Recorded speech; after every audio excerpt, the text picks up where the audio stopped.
अस्सलाम वालेकुम viewers, welcome to Daily Success by K. इस वीडियो के अंदर आज हम सीएसएस के पाकिस्तान अफेयर के सिलेबस के बारे में डिस्कस करेंगे। उनके अंदर कौन कौन से टॉपिक्स इंक्लूड हैं और किस तरह आपने सिलेबस की डिवीजन करनी है, और फिर आपको तैयारी किस तरह, हर क्वेश्चन में कौन कौन सी ऐसी चीज़ है जो आपको हर सूरत करनी पड़ेगी जिसकी बेस के ऊपर आप अच्छे से मार्क्स गेन कर सकते हो।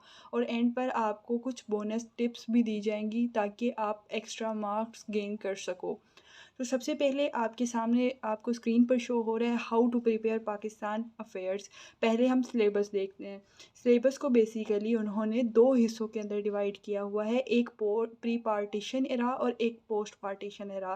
प्री पार्टीशन एरा से मतलब एक ऐसा पाकिस्तान की आज़ादी से पहले के जो इवेंट्स हुए हैं आपने वो डिस्कस करने हैं। पोस्ट पार्टीशन एरा के अंदर आपकी वो सब चीज़ें इंक्लूड होएंगी, वो सारे इवेंट्स इंक्लूड होएंगे जो पाकिस्तान की आज़ादी के बाद के हैं। तो सबसे पहले हम प्री पार्टीशन एरा के देख लेते हैं जो जो इसके अंदर टॉपिक्स इंक्लूड हैं। Rise and fall of Mughal empire, आपने डिटेल के अंदर सबसे पहले इनको प्रिपेयर करना है, जिसके अंदर आपका आ जाते हैं मुस्लिम रूलर्स, जैसे आपके मुग़ल एम्पायर हो गए, कुतुबुद्दीन ऐबक, इराम शाह, शमसुद्दीन अल्तमश। इनकी आपने डिटेल के अंदर इसको स्टडी करना है। हर चीज़ आपने कवर करनी है कि कब इनका अरूज आया, कब ज़वाल आया, ज़वाल की क्या रीज़न्स थी, उसके बाद उसके क्या कॉन्सिक्वेंसेस थे। ईच एंड एवरीथिंग आपने ये करनी है। सीएसएस के अंदर कभी इस चीज़ को जहन में नहीं रखना कि इंपॉर्टेंट चीज़ें कर लें। आप हर चीज़ प्रिपेयर करो, किसी के अंदर से भी आपको पेपर पूछा जा सकता है। नेक्स्ट आपके पास सेकंड जो क्वेश्चन है वो है ideology of Pakistan. Ideology of Pakistan के अंदर आपने इंपॉर्टेंट पर्सनैलिटीज़ जो भी आपको उन्होंने नाम दिए हुए हैं उनकी आपने लाइफ स्टोरीज़ देखनी है, स्ट्रगल्स देखनी है, ठीक हो गया। और वो जो इंपॉर्टेंट पर्सनैलिटीज़ हैं उनमें मुजद्दिद अली सानी है, शाह वलीउल्लाह है, सैयद अहमद शहीद बरेलवी है, सर सैयद अहमद ख़ान है, कायद आज़म मोहम्मद अली जिन्नाह और इलामा इकबाल। अब इन सब की आपने मूवमेंट्स को देखना है, जिसके अंदर आपकी आ जाएंगी एजुकेशनल मूवमेंट्स, पॉलिटिकल मूवमेंट्स और रिलीजियस मूवमेंट्स। अब उसके बाद देखिए प्री पार्टीशन के अंदर आपने सारे वो इवेंट्स रखने हैं जो 1857 से लेके 1947 तक के जितने इवेंट्स हैं आपने वो सब कवर करने हैं। 1857 देखिए, आपको पता है इसके पूरे इवेंट्स आपको पता होने चाहिए कि वॉर ऑफ इंडिपेंडेंस क्यों हुई थी, उसकी क्या रीजंस थी, उसको आपने डिटेल के अंदर स्टडी करना है।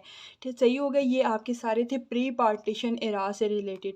अब आपका आ जाता है post partition era. Post partition era में पोस्ट इंडिपेंडेंट हिस्ट्री यानी आज़ादी के बाद की जो हिस्ट्री है।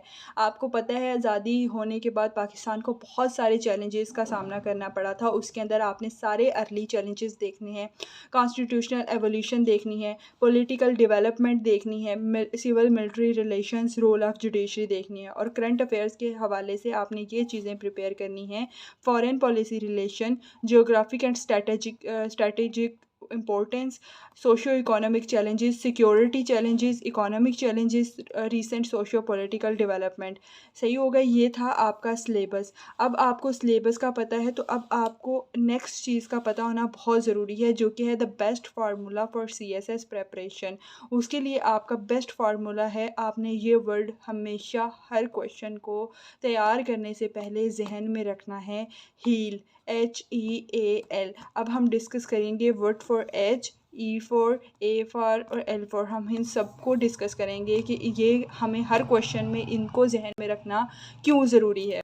सबसे पहली चीज़ है एच फॉर हिस्टोरिकल बैकग्राउंड, यानी जब आपसे कोई क्वेश्चन पूछा जाएगा तो आपको उसके हिस्टोरिकल बैकग्राउंड का पता होना चाहिए। जैसे फॉर एग्जांपल एक क्वेश्चन है आपके पास कश्मीर इशू, तो क्वेश्चन आपके पास इस तरह से आ जाता है, what is the origin and evolution of Kashmir issue, तो हाउ इट इज़ इवॉल्व। अब एज अ CS कैंडिडेट आपको पता होना चाहिए कि कश्मीर इशू की कंप्लीट हिस्ट्री क्या है।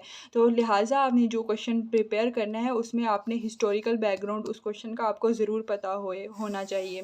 फिर उसके बाद आपका आ जाता है एक्सप्लेनेशन। एक्सप्लेनेशन है कि आपके पास फॉर एग्जांपल कोई क्वेश्चन है तो उसके आंसर को आपने एक्सप्लेन करना है। जैसे आपने उसके अंदर जवाब देने हैं व्हाट के, वाई के, when, where, how, causes, effects, states, examples, references, quotations वगैरह आपने सारे जो है वो इसके अंदर लिखने हैं। जैसे for example if a question is about economic crisis, we have to explain its causes and its effects. आपको इसके काजेज़ भी बताने पड़ेंगे, आपको इसके इफ़ेक्ट्स भी बताने पड़ेंगे। स्टैट्स जो रिसेंट नंबर्स होंगे नेशनल और इंटरनेशनल ऑर्गेनाइजेशन के, आपने वो ज़रूर ऐड करने हैं।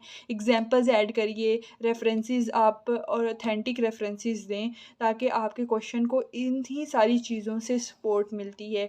यही सारी चीज़ें होती हैं जो आपके क्वेश्चन को दूसरे स्टूडेंट के क्वेश्चन से डिफरेंट करते हैं। अब हम लास्ट देख लेते हैं ए फॉर एनालिसिस। इसके अंदर आप काज एंड इफ़ेक्ट एनालिसिस करोगे, अपने आर्गुमेंट्स दोगे, व्यू पॉइंट्स एड्रेस करोगे जितने पॉसिबल स्टेट्स हैं। तो अभी तक हमने कौन कौन से हील का हमने एच भी देख लिया, यानी आपने हिस्टोरिकल बैकग्राउंड बताना है।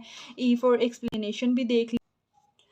Now the last one is logical outcomes. इसके अंदर आपने सॉल्यूशंस, कंक्लूजन्स और फ्यूचर प्रॉस्पेक्ट्स देने हैं। यानी आपको यहाँ तक ये बात समझ में आ गई है कि जो भी क्वेश्चन आपने सीएसएस के लिए प्रिपेयर करना है, उसके अंदर सबसे पहले इंट्रोडक्शन होना बहुत ज़्यादा ज़रूरी है।